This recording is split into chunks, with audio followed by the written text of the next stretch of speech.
Halo historian, selamat datang di sesi sejarah singkat. Nah, di topik kali ini saya mau membahas tentang blunderbuss, yaitu senjata api pendek yang muncul pertama kali pada abad ke-17 di Eropa. Bentuknya ini cukup khas ya, soalnya larasnya itu melebar seperti trompet atau corong yang biasa dipakai buat isi minyak ke jerigen. Desain laras kayak gini tuh sebenarnya ada fungsinya, nggak cuma buat gaya-gayaan doang. Tapi agar ngisi pelurunya itu lebih gampang dan tembakannya lebih menyebar. Karena blunderbuss ini sejak awal dirancang sebagai senjata jarak dekat. Kalau ditanya siapa pencetusnya dan siapa penciptanya, sayangnya itu nggak ada catatan yang resmi ya, nggak ada yang jelas. Tapi yang pasti, senjata ini muncul dari hasil eksperimen para pembuat senjata di Eropa pada abad ke-17, terutama di Belanda, dan berkembang secara bertahap sebagai bagian dari evolusi teknologi senjata api saat itu. Karena di masa itu, Eropa sedang memasuki masa transisi besar dalam dunia persenjataan. Perang antar negara berlangsung hampir tanpa jeda, nggak berhenti-berhenti, pokoknya perang teruslah mereka itu. Nah, ini yang menyebabkan para gunsmith atau para pembuat senjata bereksperimen dengan berbagai macam bentuk laras, mekanisme pengapian, dan desain yang baru. Dari utak-atik kotak inilah muncul blunderbuss sebagai solusi praktis pertempuran jarak dekat. Kalau bicara soal ukuran ya, blunderbuss ini nggak punya ukuran yang pasti. Semuanya sangat variatif dan berbeda-beda. Ada yang panjang, ada yang pendek. Simpelnya nggak ada ukuran standar. Semua disesuaikan dengan kebutuhan wilayah masing-masing. Terus istilah blunderbuss sendiri berasal dari bahasa Belanda, yaitu donderbuss, yang dalam bahasa Inggris artinya adalah thunderpipe. Kalau bahasa Indonesia adalah pipa guntur.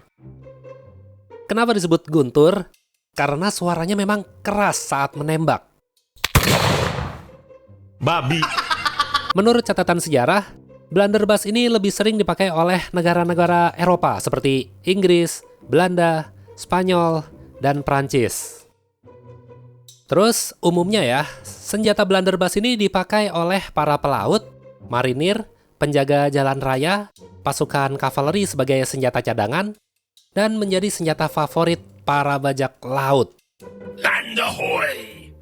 Nah, seperti yang tadi udah saya bilang ya, blunderbuss ini dirancang khusus untuk pertarungan jarak dekat, seperti shotgun zaman sekarang lah.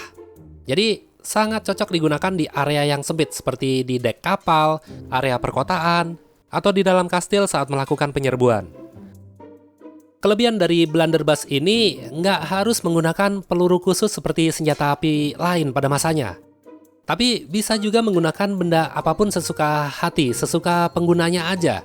Bisa pakai pecahan besi, paku, batu, koin, beling, pokoknya apapun lah, yang penting padat dan keras.